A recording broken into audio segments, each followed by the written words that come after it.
La période de transition que traverse le Vatican a mis en lumière les enjeux politiques du rôle du chef de l'Église catholique. Mais bien loin du Vatican et de ses dorures, la vie de dénuement des moines et moniales des monastères français est pourtant tout aussi politique. Organisation démocratique de la vie en collectivité, travail, gestion des ressources, la vie monastique répond à plusieurs des grandes questions que se pose notre société. De l'abbaye d'Ancalca au prieuré de Sainte-Bathilde, en passant par le monastère Sainte-Claire de Courmontreuil, le journaliste Timothée de Roglaudre a rencontré les moines et moniales de plusieurs monastères français avec une question: quelles leçons peut-on tirer de leur organisation? Bonsoir Timothée de Roglaudre. Bonsoir. Et bienvenue dans Question du soir. Vous êtes journaliste, indépendant et auteur. Votre livre intitulé La grâce politique du monastère, une utopie pour notre temps, vient de paraître aux éditions du Seuil. Merci d'être ce soir dans Question du soir.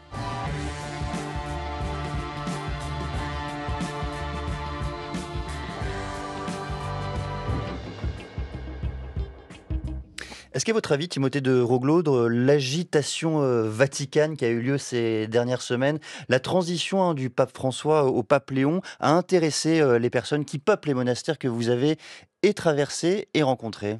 Alors, je vais vous répondre par une petite anecdote, puisque la semaine dernière, au moment de l'annonce de l'élection du nouveau pape, j'étais en retraite dans un monastère en Bretagne. Et j'ai demandé à un frère, avec un petit peu de curiosité, s'il avait un favori au conclave. Et il m'a répondu: mon favori, c'est le candidat de l'Esprit Saint, avec une grande tranquillité. Donc, c'était vraiment, ça tranchait Il n'y a pas beaucoup pris de avec... risque au moins.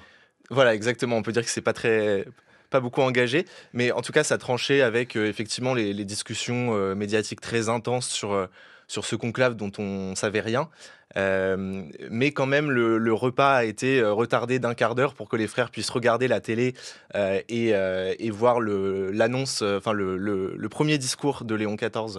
À la loggia de la basilique Saint-Pierre. Donc il y a quand même un intérêt assez fort, sachant que les moines et les moniales n'ont pas les réseaux sociaux, donc n'ont pas l'information en continu. Est-ce qu'au-delà justement de cette transition politique importante, majeure, que nous avons toutes et tous suivie, est-ce que la vie vaticane est loin des monastères? Est-ce qu'elle intéresse tout de même les moines qui vivent aujourd'hui dans ces lieux? Alors oui, elle les intéresse dans le sens où il y a, par exemple, dans les intentions de prière au cours des offices chaque jour, des intentions qui sont formulées pour le pape et pour l'Église. Donc les moines et les moniales se sentent faire partie quand même de l'Église universelle.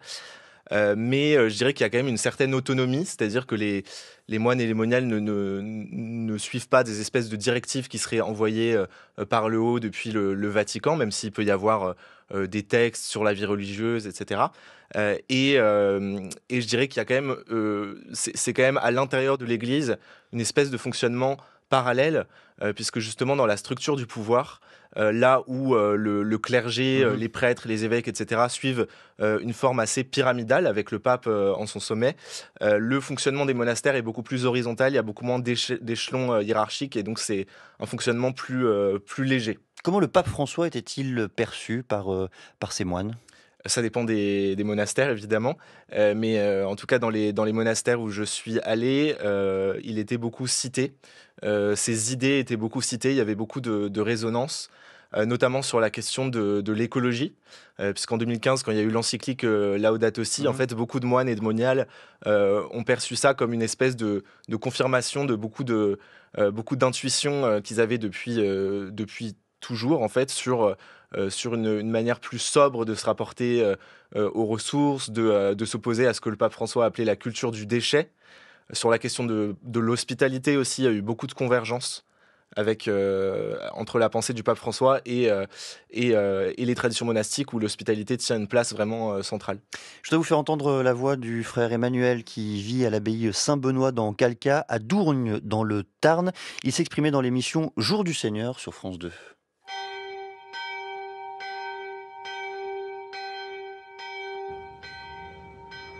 Ce qui me rend heureux, c'est ma vie avec le Christ.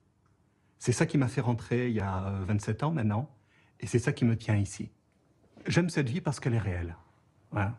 Ce qu'on vit ici dans la communauté, c'est d'un réalisme incroyable. En ce sens, le monastère a toujours quelque chose à dire à notre société, parce que nous vivons ce que vivent les gens, nous travaillons, C'est un monastère de frères, donc voilà, on a les joies et les difficultés de la famille. Notre vie est une vie tout à fait authentique et incarnée. Où vivent Timothée de Roglaudre, les moines et les moniales? Est-ce qu'ils vivent en dehors de la société ou dans sa périphérie? Alors, il y a une expression un petit peu traditionnelle qui est utilisée pour désigner la vie monastique, qui est celle de fuga mundi, donc ce qui en latin veut dire fuite du monde. Et aujourd'hui, cette expression peut être mal comprise comme une indifférence ou un rejet du monde.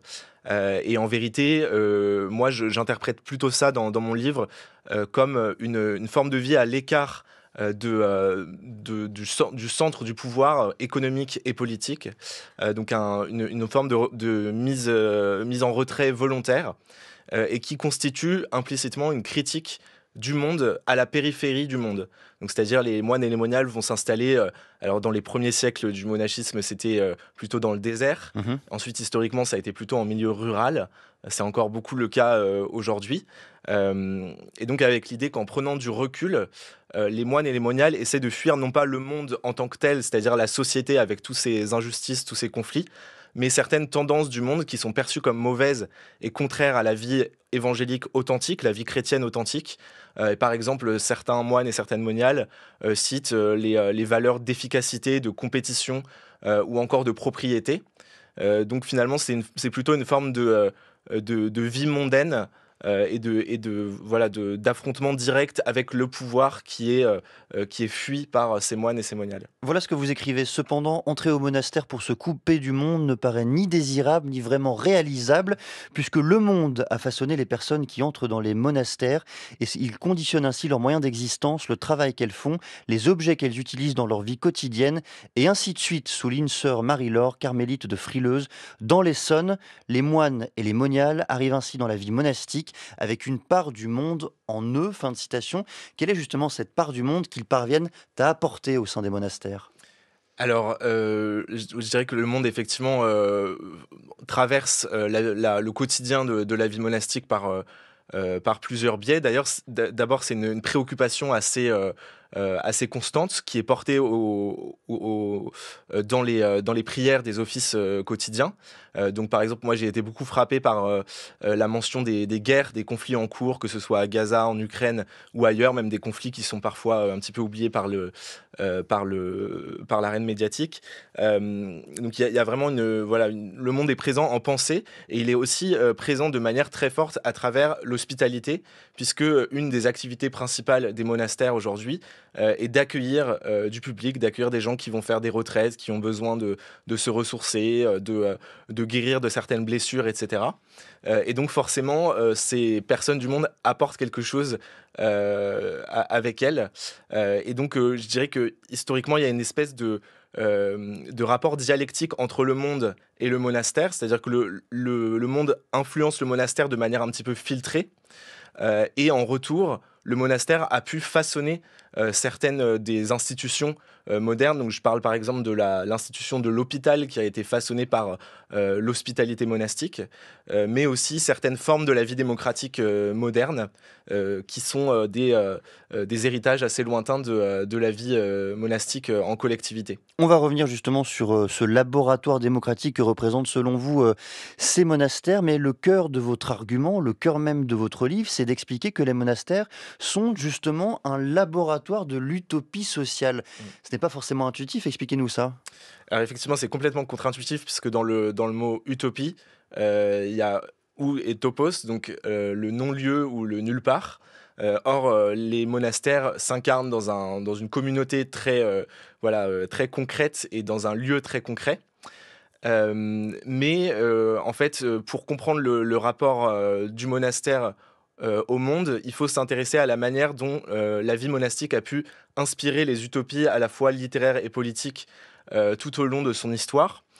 Donc, je cite un philosophe de l'utopie, justement, qui s'appelle Jean-Jacques Wunenberger, qui explique que le monastère a été en quelque sorte la matrice de l'utopie, puisque c'est un petit peu le premier lieu, la première tentative dans l'histoire d'essayer de vivre quelque chose qui se rapproche d'une société parfaite, dès notre monde, dès le monde présent. Et donc, l'imaginaire monastique a inspiré beaucoup de grandes utopies littéraires, à commencer par l'utopie de Thomas More, qui a forgé le néologisme, puisque Thomas More a passé, pour écrire le livre, 4 ans à la Chartreuse de Londres. Et beaucoup des formes de vie monastique se retrouvent dans le livre, notamment la mise en commun des biens, qui est quelque chose qui revient de manière assez régulière, ou encore le fait de prendre les repas en commun en écoutant une lecture. Un peu plus tard dans l'histoire, notamment au XIXe siècle, le monastère va aussi inspirer des utopies politiques et sociales très concrètes, donc des expérimentations sociales, notamment dans le mouvement des socialismes utopiques. Il faut aussi nous parler d'une autre période, la seconde moitié du XXe siècle, le post-68, lorsque les monastères résonnent justement avec les grands combats de cette époque. Oui, effectivement, il y a un petit peu encore une fois, une espèce de rapport dialectique entre les deux, entre ces utopies post-68ardes et le monastère, puisque la sociologue Danielle Hervieux-Léger raconte que à cette période, des néo-ruraux, par exemple, qui vont s'installer dans les Cévennes, demandent à un pasteur une copie de la règle de Saint-Benoît pour essayer d'avoir comme ça des inspirations d'une vie en communauté qui essaie de fuir l'atomisation de la vie urbaine. La règle de Saint-Benoît, on rappelle ce que c'est l'organisation de la vie monastique. Alors, c'est une des modalités de la vie monastique, donc, qui a été écrite au VIe siècle par Saint Benoît, et qui est un petit peu le fondateur du monachisme occidental européen. Je voudrais vous faire entendre la voix de 3 moniales, justement, Mère Marie-Madeleine, Sœur Marie-Laure et Sœur Marie-Agnès. On entend déjà justement comment le monastère peut être ce laboratoire de la démocratie que vous décriviez.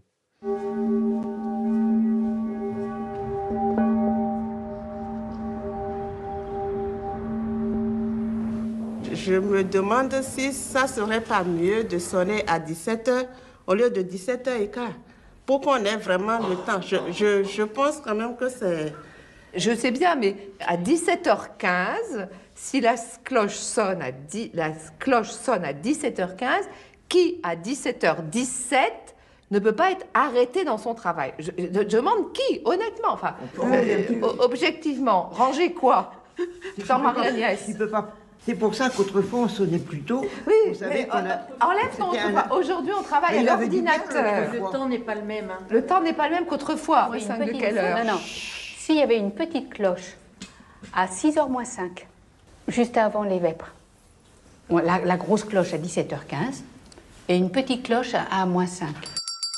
Patiemment le grand arbre fera mûrir son fruit, et la graine enfin sera germe sauveur au 3e. Un extrait du documentaire intitulé Sœurs, diffusé sur Arte. On était là au prieuré Sainte-Bathilde de Vanves, Timothée de Roglaud. Ce qu'on a entendu là, c'est à propos d'un sujet lié aux cloches et aux clochettes, une vie démocratique intense. Oui, effectivement, ce qui est assez fascinant, c'est que les moindres détails de la vie quotidienne dans les monastères font l'objet de délibérations et de prises de décision. Et ça, depuis des siècles, en fait. Et donc, en fait, pour répondre à ce besoin de discuter tous les détails de la vie quotidienne qui peuvent nous paraître parfois anodins, des institutions horizontales ont été mises en place tout au long des siècles de la vie monastique.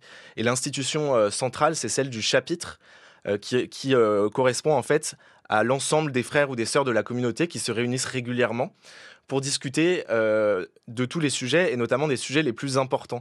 C'est-à-dire qu'il y a une espèce d'inversion vis-à-vis de notre vie démocratique moderne, puisque les décisions les plus importantes pour la communauté doivent être validées par l'ensemble de la communauté, ou en tout cas faire l'objet d'une délibération qui va essayer de donner un consensus où on va le moins possible voter.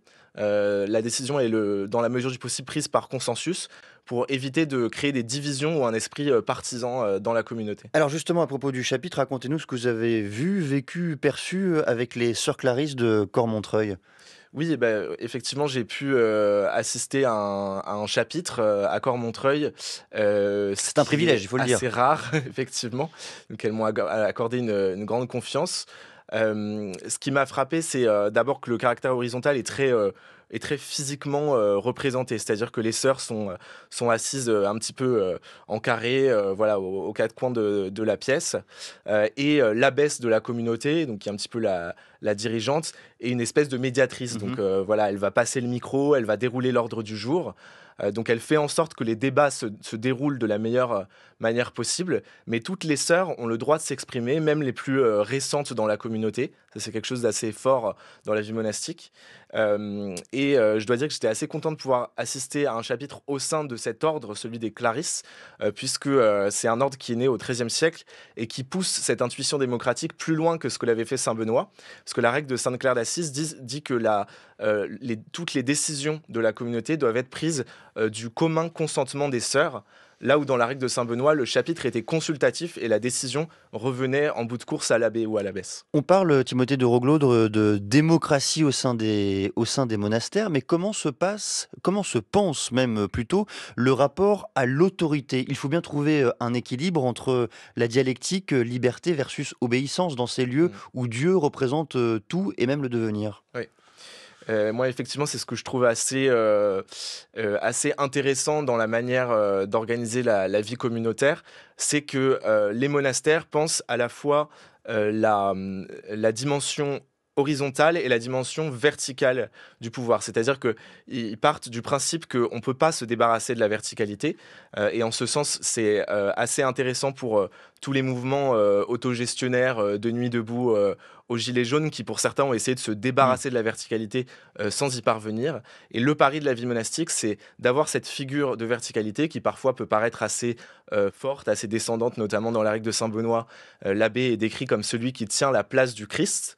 Après, on peut se dire que la place du Christ, c'est celle du maître qui se fait serviteur, si on lit bien l'évangile. Mais en tout cas, il y a pu avoir une forme très verticale de l'abbatiat bénédictin. Mais ce pouvoir vertical va être encadré par des institutions symboliques, par le fait, par exemple, que l'abbé va laver les pieds des frères chaque année pendant le jeudi saint, donc avant Pâques, mais aussi par des institutions politiques très concrètes, donc le conseil de l'abbé ou de l'abbesse qui va servir de contre-pouvoir, et puis bien sûr ce chapitre qui reste quand même l'institution souveraine et centrale, sans qui la vie communautaire ne peut pas tenir. Retournons, si vous le voulez bien, grâce au documentaire Sœurs diffusé sur Arte, au prieuré Sainte-Bathilde de Vanves. Une petite assiette carrée comme ça, 8 sur 8, avec 3 feuilles de salade dessus et un petit ramequin de salade de fruits où il y a l'équivalent de 2-3 cuillères à soupe, c'est tout. C'est de la salade de fruits. Non, vraiment. C'est de la salade de fruits en boîte. Alors elle est mélangée. Elle est mélangée. Parce que je sais où elle est. En même temps, tu me mets un petit morceau de beurre salé. D'accord. Ah non, mais là, vous n'avez pas fait vœu de pauvreté. Non. C'est vous qui nous en empêchez. Hein. Mais non. Voilà. Non, c'est le vrai En sens. tant que bénédictine, on n'a pas le vœu de pauvreté. Nous, on a des appropriations. Voilà. Donc, on ne décide pas ce qu'on nous donne. Donc, on reçoit les Et on fraises. remercie. Prenez tout. Et On reçoit les fraises et on dit merci. Voilà. Parce que bon, c'est offert, mais il y a du travail. Que ta volonté soit faite sur la terre comme au ciel. On reçoit les fraises et on dit merci, Timothée de Roglot. Au cœur de cette utopie monastique, il y a la fin de la propriété, la mise en commun des biens et même des corps. Absolument, c'est quelque chose qui existe dès les origines de la vie monastique. C'est même assez fondateur dans le monachisme chrétien, puisque les premiers moines, qui sont plutôt des ermites qui vont dans le désert, sont des personnes qui entendent une espèce d'appel en se mettant à l'écoute de l'évangile à abandonner leurs richesses pour suivre le Christ. Et ensuite, ce refus de la propriété va se structurer de manière communautaire, donc à partir de saint Pacôme le Grand au IVe siècle en Égypte. Et le modèle qui est pris et qui revient régulièrement dans les règles monastiques, c'est celui des Actes des Apôtres, donc c'est un des livres du Nouveau Testament, qui décrit la vie des premiers chrétiens de Jérusalem. et on peut lire que tout est mis en commun et que les ressources sont distribuées selon les besoins de chacune et de chacun. Donc vraiment la propriété personnelle est abolie, et ça c'est quelque chose qui a été un petit peu perdu dans l'histoire du christianisme, mais qui a été vraiment conservé dans la vie monastique et qui est une constante dans l'histoire monastique. La propriété communautaire peut exister, donc certains ordres se sont enrichis au cours de l'histoire des monastères. Je pense notamment à l'ordre de Cluny, qui était assez proche du pouvoir féodal, ou l'ordre de Cîteaux, qui a joué un petit peu un rôle de précurseur dans la naissance de l'industrie. Mais la propriété personnelle est abolie, et aujourd'hui ça se traduit de manière assez concrète par le fait que le frère ou la sœur qui va prononcer ses vœux va fermer son compte en banque après en avoir distribué le contenu selon sa volonté, et renoncer à son smartphone et à son ordinateur personnel. Et en fait, moi, ce que je trouve intéressant politiquement dans cette réflexion sur la mise en commun, c'est que depuis les débuts de la vie monastique, elle est vécue comme quelque chose qui libère et qui est source de joie à la fois pour les riches et pour les pauvres. Pour les riches, parce que elle libère d'une forme d'emprisonnement de l'accumulation, l'accumulation de biens, l'accumulation de technologies. Et pour les pauvres, cette mise en commun est la garantie d'une forme de sécurité. Donc finalement, c'est une forme de communisme primitif, pré-marxiste, et qui nous fait réfléchir dans notre monde où tout est de plus en plus marchandisé à ce que mettre en commun les biens et les richesses peut nous apporter. Vous faites aussi, Timothée de Roglaudre, de ces monastères que vous avez traversés et découverts, des lieux de l'écologie intégrale, des lieux où l'on repense aussi le rapport au travail, le rapport au management, le rapport au loisir même. Est-ce que néanmoins tous les monastères sont des centres vitaux de ces utopies sociales? Est-ce que vous n'avez pas peut-être, par goût politique ou que sais-je, choisi les monastères, les ordres qui semblaient vous attirer le plus spontanément?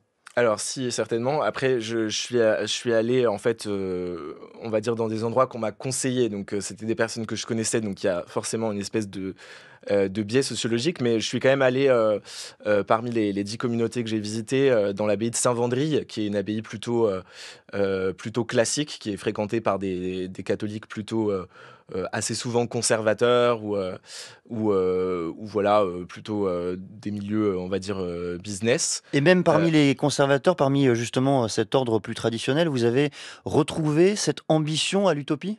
Alors oui, complètement. En tout cas, j'ai retrouvé les mêmes formes de vie, puisqu'elles viennent de la même source, en l'occurrence de la règle de Saint-Benoît et par extension des textes bibliques.